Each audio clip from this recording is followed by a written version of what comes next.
할렐루야 샬롬하고 인사합니다. 할렐루야 샬롬 샬롬 샬롬 샬롬 샬롬. 하나님 사랑합니다. 여러분 주 안에서 사랑합니다. 오늘 1월 1일 우리 첫 예배 새벽 예배로 하나님께 영광 돌립니다. 오늘 누가복음 8장의 내용이죠. 귀신 들린 자의 이야기, 우리가 잘 아는 이야기이기도 하죠. 귀신 들린 사람을 고치셨고 어떻게 이런 일을 행하셨는지 How much Jesus had done for him 39절에 나와 있는 내용에서 따라서 제가 제목을 정했습니다. 어떻게 고치셨는지. 아프리카의 어느 부족은 누가 병들고 아프면 치료사가 찾아가가지고 그 환자에게 맨 먼저 이렇게 4가지를 묻는다고 합니다. 첫째, 마지막으로 노래한 것이 언제냐 이렇게 물어본다네요. 둘째는 마지막으로 춤춘 것은 언제냐. 셋째, 마지막으로 자신의 이야기를 한 것은 언제냐. 마지막으로 또한 고요히 앉아 있었던 때는 언제인가. 이렇게 4가지를 물어본다고 그래요. 환자에게 치료사가 묻는 게 이 4가지. 마지막으로 노래한 건 언제냐. 마지막으로 춤춘 건 언제냐. 마지막으로 자신의 이야기를 한 것이 언제냐. 마지막으로 고요히 앉아 묵상한 것은 언제냐. 이 4가지를 마지막으로 한 것이 오래되었다면 몸과 마음이 병든 것은 당연한 것이라면서 치료사는 하루빨리 이 4가지를 시작해라 이렇게 처방을 한다고 하네요. 글쎄요, 이건 2번쯤 읽어보니까 그럴 수도 있겠다라는 마음이 듭니다. 마지막으로 노래한 게 언제며 춤춘 건 언제며 자신의 이야기를 누구에게인가 한 적은 언제며 또한 고요히 앉아서 묵상한 적은 언제인가. 그러나 우리 예수님은 찾아가시면 갔지만 인간 스스로의 수고로 고칠 수 없음을 아시고 마태복음 8장 3절에 보면 예수께서 손을 내밀어 그에게 대시며 이르시되 내가 원하노니 깨끗함을 받으라 하시니 즉시 그의 나병이 깨끗하여졌다. 이렇게 말씀하고 있습니다.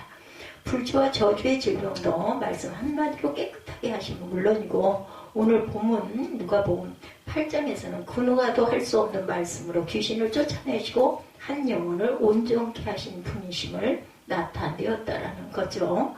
그래서 26절에 보면 그들이 갈릴리 맞은편 거라사인의 땅에 이르러 예수님의 제자들과 함께 찾아가신 곳이 어디라고요? 거라사인의 땅이라는 것입니다.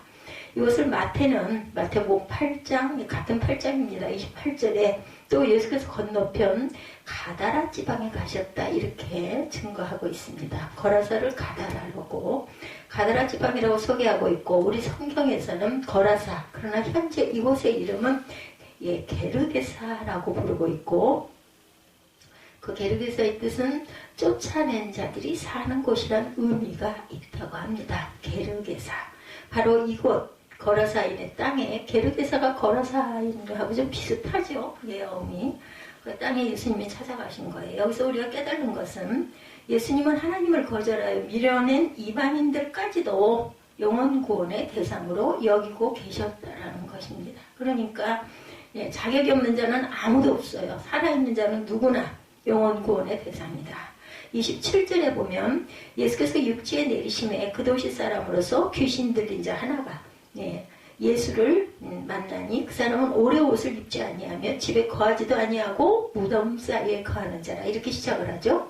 근데 마태가 기록한 같은 사건의 내용에서는 마태복음 8장 28절에 귀신 들린 자 둘이 무덤 사이에서 나와 예수를 만나니 그대로 몹시 사나워 아무도 그 길로 지나갈 수 없을 지경이더라 이렇게 증거되어 있습니다. 마태는 귀신 들린 사람이 2사람으로 소개하고 있는 반면에 오늘 누가복음 8장에서는 귀신 들린 사람이 한 사람이라는 것은 원래 2사람이지만 누가는 그 중에 증세가 훨씬 나쁜 한 사람을 소개하고 있다는 거죠. 그리고 누가와 마태는 그냥 귀신 들린 자라고 했지만 마가는요.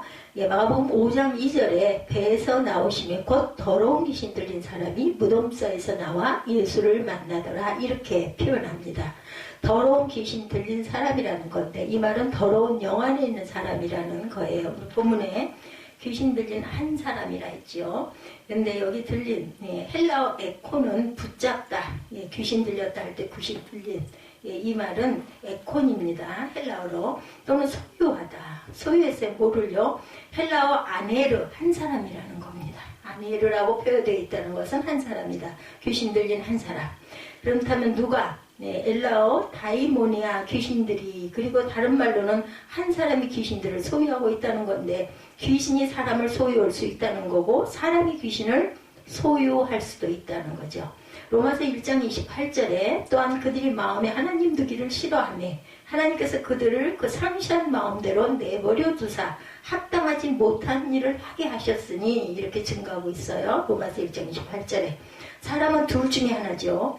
예수 그리스도를 마음에 모시고 하나님을 아버지로 섬기며 살든지, 아니면 하나님 두기를 싫어해서 마귀를 주인으로 삼고 거기에 종로로 타면서 살아가든지, 두 가지라는 겁니다.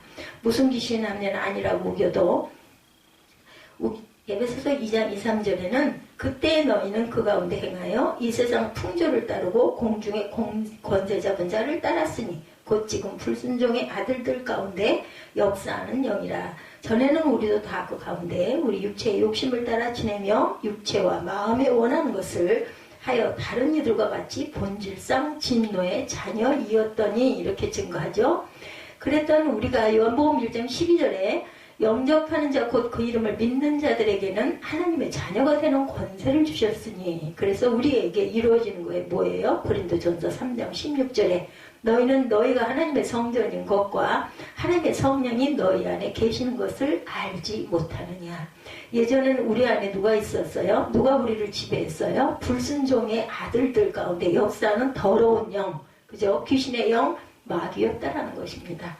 그리고 그 귀신 들린 사람이 거하는 곳이 어디라고요? 집에 거하는 것이 아니라 무덤에 거하더라는 겁니다. 헬라어 오이키아, 집입니다. 집은 생명이 머문 곳이에요.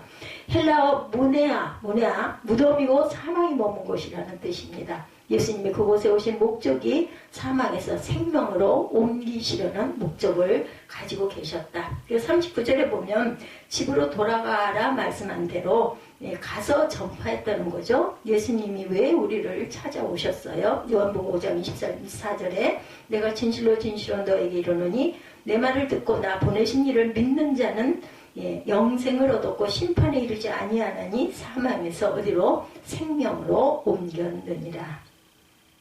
무덤, 무네마에서 집 오이케아, 생명 있는 곳으로 옮겨주시려고 오신 것을 믿으시기 바랍니다. 28절 본문에 보면 예수를 보고 부르짖음에 그 앞에 엎드려 큰 소리로 불러 이르되 지극히 높으신 하나님의 아들 예수여, 당신이 나와 무슨 상관이 있나이까? 당신께 구하노니 나를 괴롭게 하지 마옵소서 하니.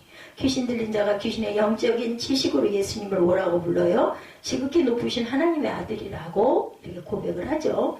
유대 종교 지도자들은 예수님의 능력을 수없이 보고도 존귀하게 여기지도 두렵고 떨림으로 섬기지도 않았으니 이들이 영적으로 무지했구나 하는 것을 깨닫게 되는 거죠.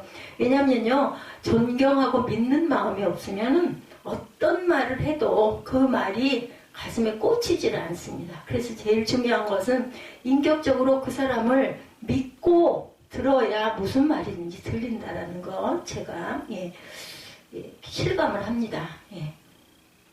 저도 그래요. 저도 어디 가서 말씀을 들어도 아니면 뭐 인터넷으로 말씀을 듣거나 봐도 그 사람을 내가 신뢰하고 그 사람을 알고 존경하는 분의 말씀은 아주 가장 쉬운, 내가 잘 알고 있는 그런 이야기를 하셔도 와 그래 그러고 마음에서 감동이 오는데, 그렇지 않은 사람을 이렇게 슬쩍 듣다 보면 그 말이 그냥 옳은 똑같은 말이에요. 그런데도 별로 마음에 감동이 오지 않는다라는 거.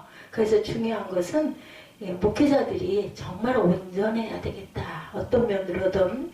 그래서 보면 사택이 교회하고 멀리 떨어져 있다고 하죠. 왜냐하면 다들 생활을 하다 보면 생활 속에서 다툼이 있을 수도 있고 좋지 않은 그런 일들이 일어나는 게 참 많아요. 근데 그게 생활하고 교회가 하나로 엮여져 있으면은 다 보이거든요. 그러다 보면 어이구 뭐 지들은 이렇게 살면서 무슨 설교는 입에 번들으라 하게 이제 이렇게 되기 쉽기 때문에 대개는 사택을 멀리 떨어져서 사택을 갖고 있다라는 거. 제가 그런 부분들을 이렇게 오늘 새벽에 생각을 하면서 참 이런 게 어렵겠구나 하는 생각을 했습니다. 여기 귀신이 괴롭게 하지 말라 해서 괴롭게 헬라어 바사니세스는 유황 불못해 심판의 괴로움을 당하는 고통이라는, 그래서 원어를 잘 알고 그 주석을 잘 보면 깊은 뜻들이 그 단어 하나에도 굉장히 깊이 숨어져 있다는 걸 알게 됩니다. 그래서 두렵고 떨림으로 섬기지 않았으니 이들이 영적으로 무주했구나. 귀신이 괴롭게 하지 말라, 괴롭게 바사리세스는 유황불못에 심판의 괴로움을 당하는 고통이라는 뜻입니다. 귀신이 알고 있는 영적인 지식에서 나온 거죠. 멸망의 날에 무조경에 갇혀 유황불못에 영원히 고통 가운데 있을 자신들의 운명을 알기에 이렇게 탄원하고 있는 거예요. 그래서 당신이 나와 무슨 상관이 있나이까라고 한 거죠. 아직 심판의 때가 도래하지 않았다는 걸 말하고 있지만 예수님이 오심으로 마귀의 결박과 없이 하심은 이미 시작이 됐어요. 알고 있는 거예요. 그러니까 더 잘 알아요, 사단들이. 29절에 보면 이는 예수께서 이미 더러운 귀신을 명하사 그 사람에게서 나오라 하셨습니다. 귀신이 가끔 그 사람을 붙잡음으로 그를 쇠사슬과 고랑에 매어 지켰으되 그 맨 것을 끊고 귀신에게 몰려 광야로 나갔더라. 여기서 귀신 들린 자의 가슴 아픈 현실이 뭐예요? 귀신에게만 속박당하고 있는 것이 아니라 거라사의 주민들에게도 속박을 당해서 쇠사슬과 고랑에 매여 있다라는 거예요. 귀신은 여기 쇠사슬 헬라어 할류세시는 풀 수 없는 것이라는 의미고, 고랑 페다이스는 한 발자국도 움직일 수 없는 의미, 족쇄라는 거죠. 그러니까 우리가 그때 그 바울이 지하 감옥에 갇혔을 때도 이런 족쇄와 고랑을 차고 있었다는, 움직일 수 없을 정도로 이렇게 해서 사람을 두고 지켰으나 귀신의 힘이 얼마나 강력한지 지키는 자도 쇠사슬과 고랑도 소용없게 만들었다는 거죠. 이런 귀신에게 예수님이 누구시라는 거예요. 31절에 보면 무저갱으로 들어가라 하지 마시기를 강구하더니, 또 예수 그리스도 안에 있는 능력이 뭐예요? 로마서 6장 23절에 보면 죄의 삭은 사망이요 하나님의 은사는 그리스도 예수 주 안에 있는 영생이니라. 예수로 인해 사망으로 가기도 하고 영생으로 가기도 한다는 거죠. 30절에 보면 예수께서 내 이름이 무엇이냐 물으신즉 이르되 군대라 하니 이는 많은 귀신이 들렸습니다. 이름을 묻는 예수님의 질문에 귀신이 군대라고 대답하더라는 거죠. 여기 군대의 헬라어 그 원어는 레기온, 그 수가 보병의 6,000명이고 여기에 100명의 기병이 더한 군대라는 거거든요. 그러니까 개인이 아니라 하나의 부대가 딸려 있다라는 거예요. 그러니까 귀신이 자기를 과시한 부분도 있겠지만 마가복음 5장 13절에 보면 허락하신데 더러운 귀신들이 나와서 돼지에게로 들어가매 거의 2,000마디 되는 떼가 바다를 향하여 비탈로 내리더라. 바다에서 물사했다. 그러니까 군대는 군대죠. 2,000명 속으로 들어갔으니까. 이렇게 증가하고 있습니다. 정말 그건 과장이 아니었구나. 그렇게 많은 귀신떼들이 그 사람을 괴롭히고 있었구나라는 걸 우리가 알게 됩니다. 34, 5절에 보면 치던 자들이 그 이루어진 일을 보고 도망하여 성내와 마을에 알리니 사람들이 그 이루어진 일을 보러 나와 예수께 이르되 귀신 나간 사람이 옷을 입고 정신이 온전하여 예수의 발치에 앉아있는 것을 보고 두려워하였다. 이렇게 말합니다. 그 많은 귀신들이 예수님의 말씀 한마디에 쫓겨간 것을 믿으시기를 주의 이름으로 축원합니다. 여기 보고 헬라어 휴로는 보다보다는 이해하다라는 의미입니다. 이해하다. 봤다라는 것보다는 그 깊은 속에 있는 뜻은 이해했다. 상황 파악을 했다는 거죠. 무엇을 귀신이 그 사람에서 나왔다는 걸 깨달았다라는 거죠. 과거 옷을 입지 않고 있던 이가 옷을 입었고 사람이 가면 가까이 할 수 없었던 그가 예수님의 발 아래 발치에 엎드려 구부리고 있었다는 거죠. 쇠사슬과 고랑으로 제어하지 않으면 안 되던 사람이 그런 거 필요 없이 가서 자기 스스로 가서 얌전하게 꿇어 엎드려 있었다. 그렇다면 발 아래 있는 것의 의미는 뭘까요? 마태복음 28장 9절에 예수께서 그들을 만나 이르시되 평안하냐 하시거늘 여자들이 나아가 그 발을 붙잡고 경배하니. 또 요한복음 11장 32절에도 마리아가 예수 계신 곳에 가서 배웠고 그 발에 엎드려 이르되 이렇게 증거되어 있습니다. 귀신 들렸던 자가 예수님의 명령으로 귀신이 떠나고 정신만 온전하게 된 것이 아니라 영적으로 예수님을 경배의 대상으로 섬기게 된 것을 말하고 있는 거죠. 우리도 예수 믿고 하나님을 경배하는 변화된 모습을 통해서 세상에 놀라고 하나님의 능력을 보게 하는 분들이 되시기를 주의 이름으로 축복합니다. 36절에 귀신 들렸던 자가 어떻게 구원받았는지를 본 자들이 그들에게 이름해 무덤에서 마을로 갔다는 거고, 37절에 거라사인의 땅 근방 모든 백성이 크게 두려워하여 예수께 떠나시기를 구하더라. 예수께서 배에 올라 돌아가실세. 왜 예수께서 떠나시기를 겁이 나고 두려운 거예요. 그러니까 제발 좀 다른 곳으로 가세요. 이렇게 권했겠죠. 크게 두려워하여 헬라의 호티 포보 메갈로 슈레이 코토, 큰 두려움으로 사로잡혔기 때문이라는 의미를 갖고 있습니다. 근데 우리 성경에 해석하지 않은 헬라어 슈네이콘토, 사로잡혀 있었다가 있어서 그 성내와 마을 사람들이 한동안 두려움에서 벗어나지 못했다라는 것을 뜻하고 있습니다. 이유는 두 가지로 2,000마리나 넘는 돼지떼가 몰살당했다는 것과, 하나는 그 누구도 감당할 수 없는 위력을 가진 귀신 들렸던 자가 온전해진 모습을 봤기 때문에 겁이 나고 두려운 거예요. 돼지떼가 몰살을 당했으니 얼마나 큰 손해예요, 농부들에게는. 그죠? 그 재산인데. 그러다 보니까 또 그런 일이 일어날까봐 다른 데로 좀 가달라. 왜 예수님을 떠나달라고 했다고요? 물질의 손해보다 귀한 것은 영혼의 구원이라는 건데, 거라사의 사람들은 영혼 구원보다 물질이 우선이었기 때문에 아주 가난하고 어렵게 살다 보면 어떤 면으로는 이해가 되기도 하죠.